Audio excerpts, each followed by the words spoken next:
Ya, halo, apa kabar teman-teman? Kembali lagi dengan channel Kelas Coding bersama dengan Hendro. Ya, pada video tutorial kita kali ini, saya akan membahas terkait reporting ya. Nah, sebenarnya apa sih yang saya maksud dengan reporting?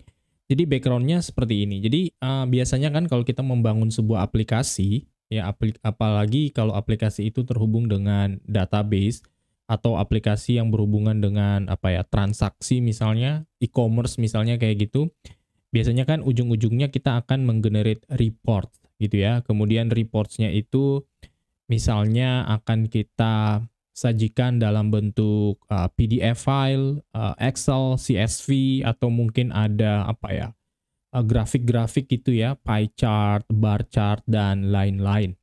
Nah, kira-kira ada nggak tools yang bisa kita gunakan untuk mempermudah kita membuat reporting seperti itu? Oke.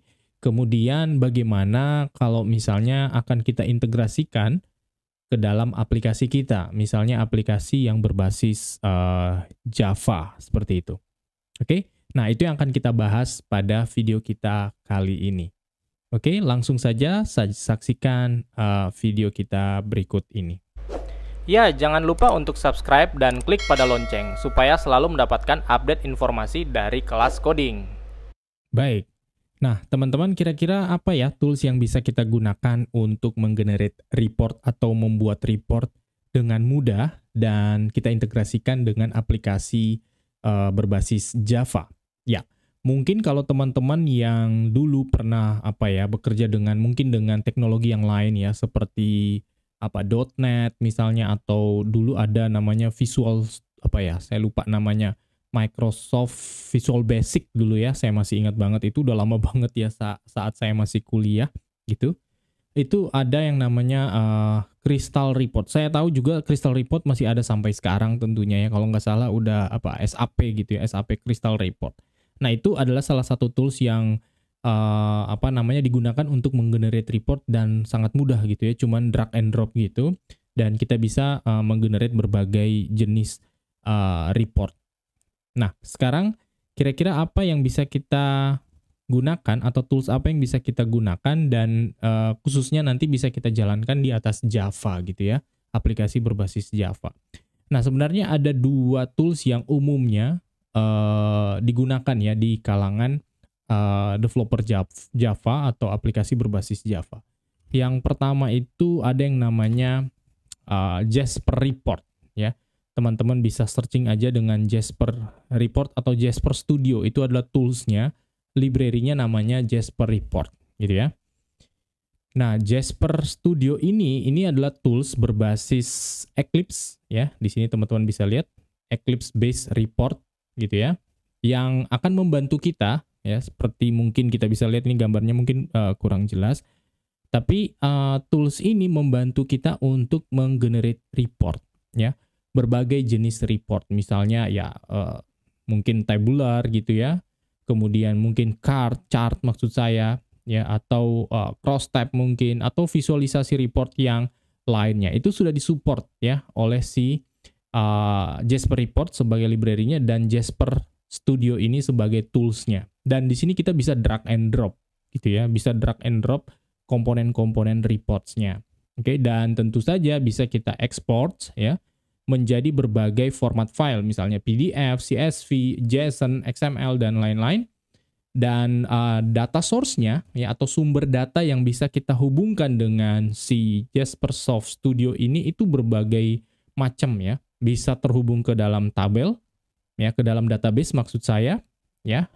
Asalkan database-nya itu disupport oleh Java menggunakan JDBC, itu pasti bisa kita hubungkan dengan si Jasper Studio ini. Atau mungkin dengan file Excel, CSV, atau data source yang lain. Nanti kita lihat di dalam aplikasi Jaspersoft ini. Oke? Dan yang paling penting itu adalah nanti ya, report yang kita desain di sini, yang kita generate di sini, itu bisa kita integrasikan tuh dengan aplikasi berbasis Java kita. Baik aplikasi desktop tentunya, ataupun aplikasi web misalnya, atau bahkan Spring ya, Spring aplikasi, Spring Boot misalnya. Ya, mungkin itu kita akan bahas nanti ya, yang coding-coding seperti itu integrasi dengan Spring. nanti kita bahas di video kita yang akan datang ya. Tapi kita fokus dulu ke tools Jasper Studio ini. Oke, nah itu Jasper Studio. Kemudian sebenarnya selain Jasper Studio atau Jasper Report, ada juga yang namanya Bird Report ya. Kalau teman-teman cari juga, nah ini dia Bird Home. Ini berbasis Eclipse juga. Kalau kita lihat di sini, nah ini juga sama ya untuk reporting tools. Tapi memang mungkin si Bird ini kurang begitu populer kalau kita bandingkan dengan Jasper Report dan Jasper Studio-nya gitu ya. Dan dari sisi dokumentasi juga Jasper Soft Studio atau Jasper Report itu juga jauh lebih lengkap. Oke, tapi ada dua opsi di sini sebenarnya. Bisa kita gunakan Jasper Soft Studio dengan Jasper Report sebagai library-nya dan Bird ya. Dua-duanya berbasis Eclipse. Oke. Nah, pada video kita kali ini saya mau fokus dulu yang ke Jasper Report dengan Jasper Studio-nya. Oke. Nah, teman-teman bisa download di sini ya. Ini karena dia berbasis Eclipse, harusnya bisa kita install di berbagai sistem operasi. Nah, ini yang terbaru, lumayan baru ya, November bulan tanggal 4 November bulan ini. Oke, tahun ini maksud saya ya. Jadi up to date banget gitu ya. Ini versi yang terbaru 6.18.1 dan di sini ada berbagai distribusinya. Ke Windows, Linux, ke Mac juga tersedia dengan lengkap. Oke, teman-teman bisa download dan bisa diinstal sesuai dengan sistem operasi masing-masing. Nah, kebetulan di komputer saya itu udah terinstall walaupun versinya mungkin versi kalau nggak salah 6.16 ya. Saya coba cek dulu. Ya, ini yang terinstall di komputer saya 6.16. Ya, harusnya tidak terlalu banyak perbedaan. Saya coba dulu jalankan ya. Kita tunggu beberapa saat. Dan di sini akan saya demokan ya. Seberapa mudahnya kita bisa menggenerate report menggunakan si Jasper Soft Studio ini ya. Mungkin masih report yang sederhana ya, mengakses sebuah database, tabel gitu, terus kita sajikan dalam report. Oke. Nah, ini kurang lebih IDE Jasper Soft Studio-nya atau Jasper Studio-nya ya. Teman-teman perhatikan. Ya, ini berbasis Eclipse, jadi ya layouting-nya mungkin kalau teman-teman yang sudah sering menggunakan Eclipse IDE sebagai editor untuk coding Java misalnya, ya tampilannya mirip-mirip gitu ya. Nah, yang paling penting di bagian sini nih, ya ada Repository Explorer dan Project Explorer. Oke. Nah, Repository Explorer ini di sini ada adapter, kemudian ada server. Jadi kita bisa punya sebenarnya di Jasper Report itu ada namanya report server. Kita juga bisa hubungkan ke sana. Tapi kita nggak akan bahas itu saat ini ya. Saya hanya akan membahas bagaimana kita menggenerate report secara lokal dulu ya menggunakan si Jasper Studio ini. Oke, seperti yang saya sampaikan tadi ya, jadi dia punya beberapa adapter ya. Jadi untuk terhubung ke sumber datanya atau data source-nya itu harus kita buatkan dulu adapternya. Oke, kita coba buat aja. Nah, saat ini kasusnya adalah saya ingin terhubung dengan sebuah database di dalam, sebuah tabel di dalam database MySQL maksud saya. Oke, jadi saya buatkan aja adapternya. Ya, jadi create new adapter. Nah, teman-teman bisa lihat nih, ada window adapter wizard. Nah, teman-teman bisa lihat kita bisa menggenerate report ya yang mencakup berbagai macam adapter ini ya. Mulai dari mungkin ada CSV file, ya ini ada Java Bean, collection of Java Bean misalnya, atau mungkin yang paling umum yang ini ya, database JDBC connection. Jadi koneksi ke database langsung melalui JDBC. Atau mungkin kalau yang pernah menggunakan Hibernate JPA mungkin ya ini ada juga Hibernate Session. Oke, bahkan connect ke MongoDB juga ada, Excel juga ada. Jadi kita bisa generate reports dari berbagai sumber data di sini atau data source atau adapters ya. Nah, saya kali ini akan menggunakan data source-nya adalah database itu sendiri ya, menggunakan database JDBC connection. Jadi saya pilih di sini database JDBC connection, kemudian saya next. Dan tentunya di sini kita beri nama, misalnya saya beri nama mungkin produk adapter aja. Ya, saya punya database namanya produk ya di database MySQL saya. Makanya saya beri nama produk adapter. Oke. Nah, kemudian database-nya apa saja nih yang disupport? Ya, kalau kita bisa lihat di sini, ya ini adalah database yang disupport oleh JDBC ya. Jadi selama database itu disupport oleh JDBC atau disupport oleh Java secara umum, maka pasti bisa kita akses dari Jasper Report ya. Ya, boleh dibilang ya hampir semua database populer ya itu kan disupport oleh Java. Artinya itu juga disupport oleh Jasper Studio itu sendiri. Oke, di sini misalnya teman-teman bisa lihat ada Derby, ada H2 Database, HSQLDB, IBM DB2, Hadoop di sini, Ingress, Informix, kemudian SQL Server, MariaDB, ya, MySQL, Oracle, Postgre, SQLite, dan seterusnya. Oke, nah di tempat saya kali ini saya akan menggunakan database MySQL yang ini ya, MySQL JDBC Driver. Nah, kemudian di sini ya, saya rasa teman-teman cukup familiar. Ini adalah URL database kita mau diarahkan kemana. Gitu ya, di sini saya beri nama database saya itu adalah product. Ya, saya tulis aja products. Kemudian username-nya itu root dan password-nya disesuaikan aja. Oke, dan sebelum kita bisa lanjut, ini ada tab driver class path. Ya, seperti kita tahu bersama ya, di aplikasi Java itu kan kalau kita ingin terhubung dengan sebuah database, kita membutuhkan apa? JDBC driver sesuai dengan database yang kita gunakan. Ya, nah dalam hal ini saya akan menambahkan JDBC driver untuk MySQL, database MySQL. Jadi saya pilih driver class path, kemudian saya tambahkan JDBC drivernya. Oke, di sini misalnya MySQL connector Java, saya pakai versi yang masih cukup lama nih, nggak apa-apa. Saya pakai aja yang ini, kemudian saya open. Oke, jadi selain database location-nya, ya, konfigurasinya, jangan lupa drivernya. Oke, nah itu basic untuk kita men-setup sebuah adapter, data adapter atau data source, gitu ya. Nah, selanjutnya saya bisa tes nih, ya. Saya klik tombol tes untuk make sure bahwa koneksinya itu baik, gitu ya, atau sukses. Saya coba klik tes. Oke, kalau semuanya berjalan baik, harusnya ada pop-up alert, ya, yang menunjukkan bahwa koneksi kita itu successful. Oke, tinggal kita oke, dan di sini bisa kita finish. Nah, sekarang saya punya product adapter. Nah, artinya apa? Artinya saya tools Jaspersoft Studio saya ini sudah terhubung ke database produk saya tadi di MySQL. Nah, saya tinggal menggenerate reportingnya. Ya, reportingnya ya terserah kita mau buat laporan apa ya, tergantung dari kasus kita kan ya. Kalau misalnya itu adalah database, mungkin database e-commerce gitu ya, mungkin kita mau buat laporan penjualan ya, berbentuk tabular, berbentuk grafik ya, chart gitu ya, pie chart atau apa, bar chart dan lain-lain, atau mau di pivot dan lain-lain gitu ya. Nah, di contoh kita kali ini saya mau buat sederhana aja. Jadi saya masuk ke tab Project Explorer, kemudian kita create a project. Oke, dan di sini ada pilihan Jasper Studio, kemudian ada Jasper Report Project. Saya next saja, terus kita beri nama aja misalnya Product Reports gitu ya. Product Report, kemudian kita finish. That's it.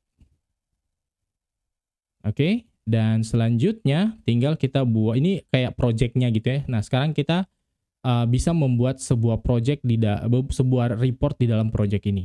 Oke, di sini tinggal kita klik kanan aja, kemudian kita new, di sini ada Jasper Report.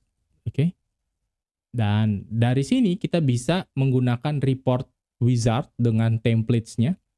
Jadi ini juga sangat-sangat membantu kita ya untuk membuat reporting daripada kita start from blank. Ya, artinya kalau blank ini elemen-elemen reportnya itu harus kita drag and drop sendiri gitu, kita atur sendiri layoutingnya, tampilannya dan lain-lain. Oke.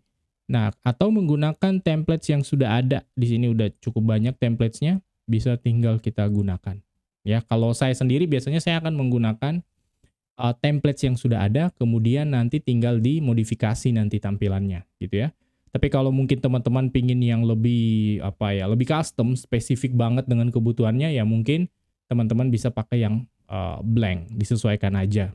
Oke, disesuaikan aja sesuai dengan kebutuhan. Ya kalau teman-teman udah terbiasa nantinya itu pasti mudah banget. Ya mungkin kita akan bahas itu bagaimana menggunakan yang blank nantinya ya di video-video kita yang akan datang. Oke, tapi kali ini saya mau menggunakan yang wizard aja.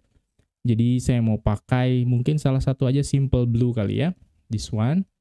Kemudian saya next. Oke.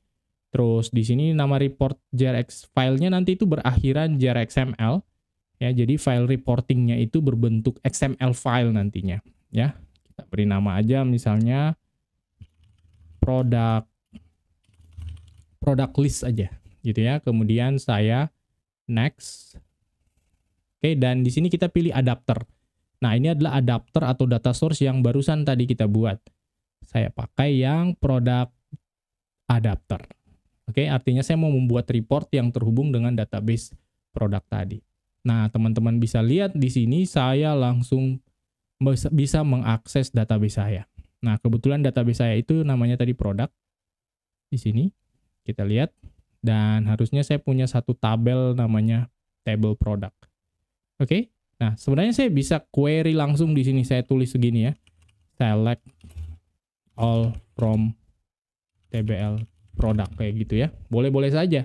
Ya, jadi kan kalau kita mau membuat report yang sumber datanya dari database, ya kita harus query kan ya. Kita harus query ke dalam database tersebut, kita pilih tabel-tabel dan field-field apa yang akan kita tampilkan di dalam report kita. Nah, artinya saya harus punya SQL-nya dan saya copy-paste ke sini atau saya tulis lagi di sini. Oke, tapi di sini ada tab yang ketiga namanya diagram. Ini memudahkan kita gitu ya. Jadi dia bisa generate SQL-nya atau query-nya bagi kita. Jadi saya klik aja tabel produk, saya drag ke sini. Sekarang saya tinggal pilih field yang mau saya tampilkan. Oke, dan saya bisa lihat di bagian teks. Nah, harusnya nanti akan di-generate query seperti ini. Oke, sekali lagi karena tabelnya ini sederhana ya. Hanya ada satu tabel dan nggak ada relasi dengan tabel-tabel yang lain. Hanya list of product nantinya yang akan kita buatkan reportingnya. Gitu ya. Ya, mungkin nanti di video-video saya yang akan datang saya akan tunjukkan bagaimana kalau kita menggenerate report yang lebih kompleks, ada groupingnya mungkin, dan lain-lain ya. Oke, nanti kita lihat aja di video-video yang akan datang. Oke, jadi seperti itu basicnya, saya cuma pilih aja tabelnya apa, saya centang field-field yang saya inginkan. Kemudian kita next. Kemudian di sini kan ini field-field yang tadi ya, yang sudah terpilih, ini mau ditampilkan semua atau enggak? Kalau iya, langsung pindahkan aja semua. Oke, kemudian saya next. Nah, kemudian mau di grouping nggak? Ya, sepertinya enggak, karena ini tidak ada aggregate di sini datanya, jadi nggak perlu kita grouping. Jadi biarkan aja nih kita lewat gitu ya. Kita lewati. Ya, mungkin kalau dengan query atau tabel yang lebih kompleks, biasanya akan ada grouping gitu ya. Mungkin tabel order kita group by siapa? By customer-nya mungkin ya. Itu bisa kita lakukan seperti itu. Oke? Kemudian saya next saja langsung. Dan that's it ya. Laporan saya udah selesai, langsung saya finish. Dan dia akan menggenerate sesuai dengan templates yang kita pilih. Oke. Nah, teman-teman bisa lihat di sini. Oke. Dan teman-teman perhatikan ini adalah layout dari report kita. Ya, tinggal kita ubah-ubah nih sesuai dengan kebutuhan. Misalnya titelnya saya ganti tadi ya. Tulisannya bukan titel, tetapi misalnya product list gitu ya. Ini kekecilan, saya gedein aja. Iya. Seperti itu, terus di sini saya ganti all product information. Ya, ini cuma contoh aja ya. Nah, kemudian ini kan dia berbentuk tabel. Ini tinggal kita ganti-ganti aja nih. Misalnya di sini tadi ID, kemudian kode, saya rapiin lah. Kemudian di sini name dan price. Saya gedein aja semua fontnya. That's it. Dan saya bisa preview sekarang ya. Ini di bagian bawah teman-teman lihat ada tab preview. Oke, dan dia akan generating reportingnya. Oke, kita tunggu beberapa saat dan teman-teman bisa lihat di sini. Ini dia reports-nya. Oke. Nah, teman-teman bisa bayangkan ya kalau query-nya lebih kompleks ya, harusnya reportnya juga lebih kompleks gitu ya. Jadi reportnya tergantung dari query yang kita generate tadi. Kemudian di sini kita bisa save ya menjadi atau export ke dalam bentuk file sesuai dengan kebutuhan. PDF, HTML ya. Bahkan ini ada file-file untuk OpenOffice gini ya. Atau di sini ada Excel, CSV dan lain-lain. Jadi udah cukup komplit gitu ya. Ada di situ semua. Nah, kemudian dari sisi tampilannya ini mungkin teman-teman lihat ini belum sesuai dengan kebutuhan gitu ya. Misalnya ini price-nya kalau bisa rata kanan. Itu sebenarnya tinggal kita masuk ke mode desainnya tadi kan. Ini disesuaikan aja ya. Ini disesuaikan aja. Di sini teman-teman bisa lihat formatnya di sebelah kanan. Ya kan? Tinggal disesuaikan aja nih. Di sini ada properti-properti, bordernya mau diganti misalnya. Ini text field-nya juga tadi, ini rata kanan. Nah, ya kan? Langsung rata kanan. Terus kalau kita preview lagi, harusnya dia sudah menyesuaikan rata kanan. Ya, mau di format juga mungkin silahkan ya, sesuaikan dengan, tinggal kita klik sesuaikan dengan kebutuhan. Oke, sesuaikan dengan kebutuhan. Nah, kalau kita lakukan itu secara manual tadi di awal, ini artinya ini harus kita generate manual ya. Drag and drop dari mana? Drag and drop dari daftar fields yang ada di sini nih. Nah, teman-teman perhatikan nih. Ini kan ada detail row. Tinggal ini ada ID, code, name, price tadi. Itu yang di drag and drop ke dalam sini. Kita drag and drop ke sana. Ya, kalau ada grouping, kalau ada order by, ini juga akan ada elemen-elemennya. Oke, nah itu mungkin akan saya bahas di video-video saya yang akan datang gitu ya. Bagaimana kalau reportingnya itu lebih kompleks dan kita lakukan secara manual gitu ya, bukan menggunakan template. Itu sangat-sangat dimungkinkan dan harusnya sih tidak terlalu kompleks. Oke, nah kita bisa preview lagi teman-teman. Ini kurang lebih hasilnya dan sebenarnya teman-teman apa yang dilakukan oleh si Jasper Soft Studio ini ya, selain kita mendesain secara visual di sini drag and drop. Ya, sebenarnya dia itu menggenerate file XML seperti yang saya sudah sampaikan tadi di awal. Ya, teman-teman bisa cek di bagian source di sini. Nah, ini dia file XML yang digenerate. Jadi, apa yang kita desain di sini secara visual sebenarnya itu akan digenerate file XML-nya seperti ini. Oke, ya ini kayak halaman HTML gitulah gitu ya. Ini adalah desainnya, drag and drop, terus ini adalah file HTML-nya kayak gitu. Oke. Jadi dia menggunakan file XML ini, JRXML extension-nya untuk menggenerate reports-nya. Oke. Dan sekali lagi bisa kita preview dan bisa kita save as whatever file type yang kita inginkan. Oke, jadi kita bisa membuat report yang sangat-sangat kompleks menggunakan chart dan lain-lain. Di bagian sini teman-teman bisa lihat nih basic elemennya. Oke, basic elemennya ada chart ya, ada barcode bahkan, ada macam-macam. Ya, ada cross tab dan lain-lain. Intinya sudah cukup lengkap untuk memenuhi kebutuhan kita menggenerate reports. Oke. Nah, mungkin di video saya yang berikutnya saya akan integrasikan report yang sudah berhasil kita buat di sini ke dalam aplikasi kita. Ya, jadi maksudnya bagaimana kalau report ini saya panggil dari aplikasi saya. Ya, dari aplikasi Java tentunya atau lebih spesifik itu dari aplikasi Spring Boot misalnya. Ya, bagaimana itu kita lakukan. Oke, nah itu akan kita bahas di video kita yang akan datang. Tapi paling nggak teman-teman sekarang udah punya basic bahwa oh ya di Java itu sebenarnya ada tools yang sangat-sangat bermanfaat yang bisa membantu kita dalam menggenerate report, yaitu Jasper Report ya dengan toolsnya Jasper Soft Studio. Oke, kira-kira seperti itu video kita kali ini teman-teman. Semoga video ini memberikan pencerahan, memberikan manfaat bagi teman-teman dan ya sampai ketemu lagi di video-video kita yang akan datang. Terima kasih.